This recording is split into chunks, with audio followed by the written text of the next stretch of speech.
call David Shearer. Thank you very much, Chair.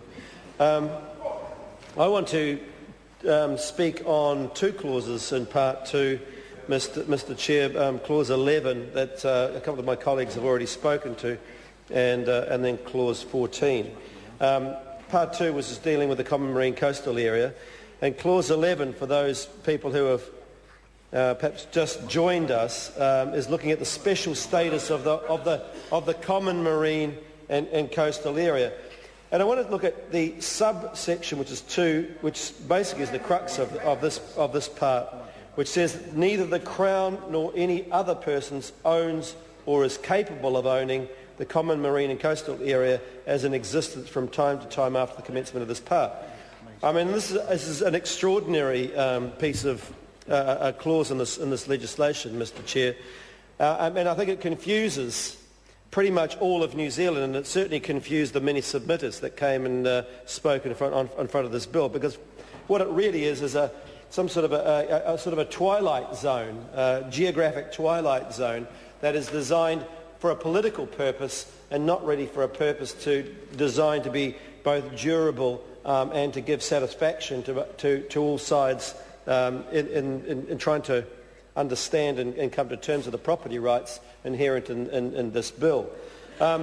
If you look at Part 2, for example, some of the submitters, many of the submitters felt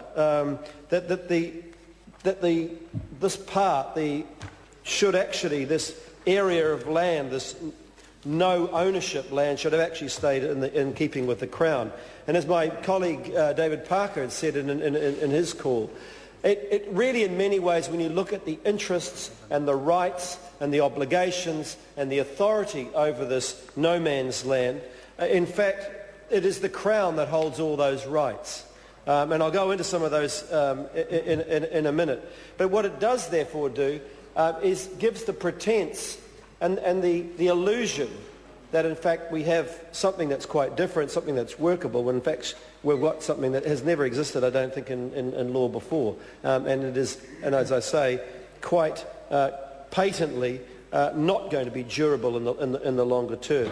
So many of the submitters, for example, said that the common heritage of New Zealanders should be kept in Crown ownership for the benefit of everybody. And in many ways, in fact, that is exactly what this does when you actually look at the rights and the responsibilities that the Crown is going to exercise over this particular area of land.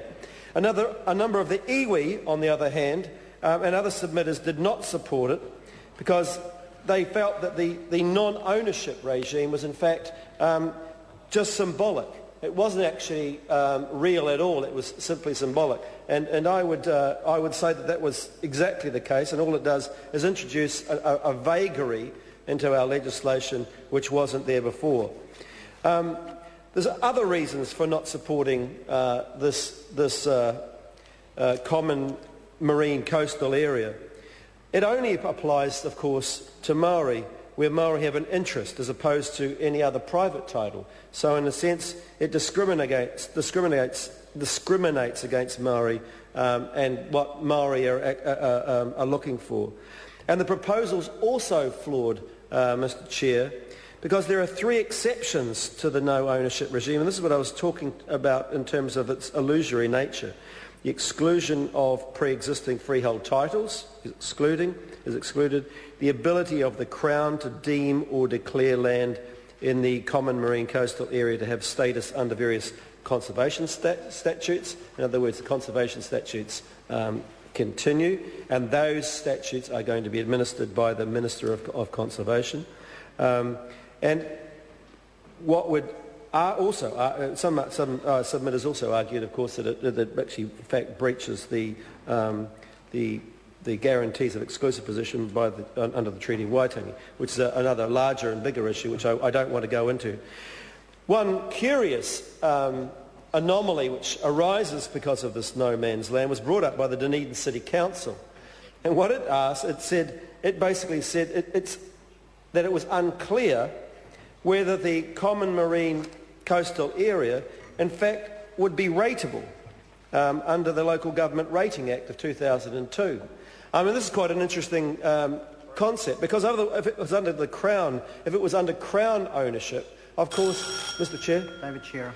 If it was under Crown ownership, of course the Crown is not liable for rates. But actually this is not Crown ownership, although Crown effectively is, as I said before, has an interest in the way it controls it, is liking to an ownership right, but it certainly will not.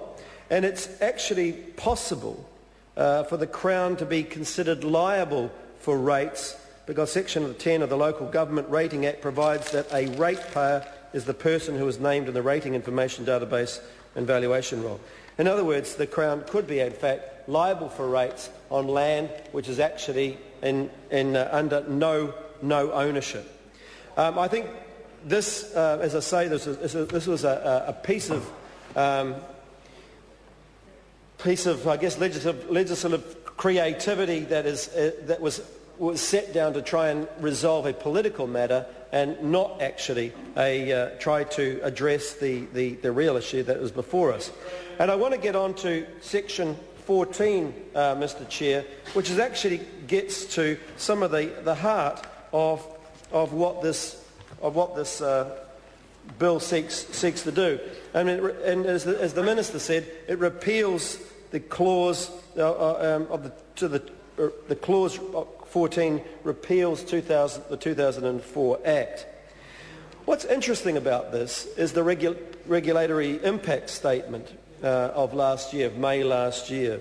And it stated, quote, "If it were not for the symbolic value of the repeal and a desire to address Crown ownership aspect of the Act, then amendment could be the appropriate solution." In other words, we could have actually amended the 2004 Act quite easily to give real impact and restore many of the issues that people have been objecting to. That wouldn't have given the political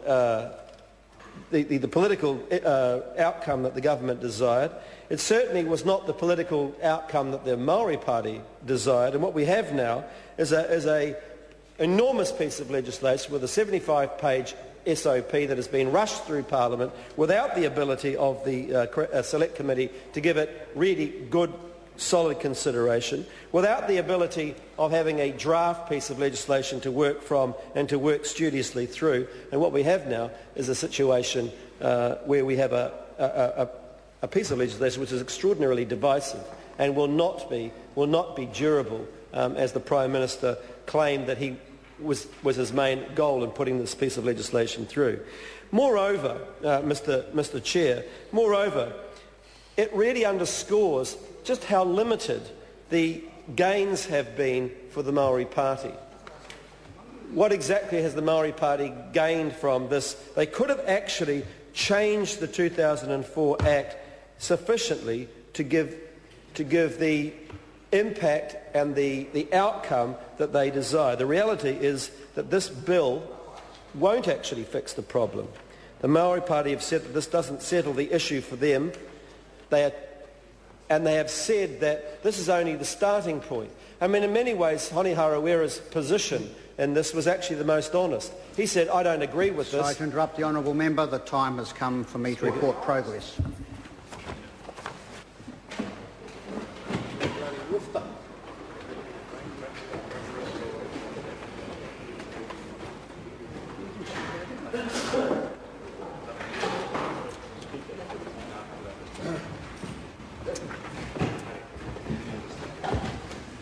The House is resumed. Mr. Chairman. Mr. Speaker, the Committee on the Marine and Coastal Area Takutai Moana Bill reports progress. Mr. Speaker, I move that the report be adopted. The question is that the report be adopted. Those of that opinion will say aye. Aye. Contrary, no. The ayes have it. This bill is set down for further consideration in committee next sitting day, and the House will stand adjourned until 2 p.m. tomorrow. Good evening, everybody.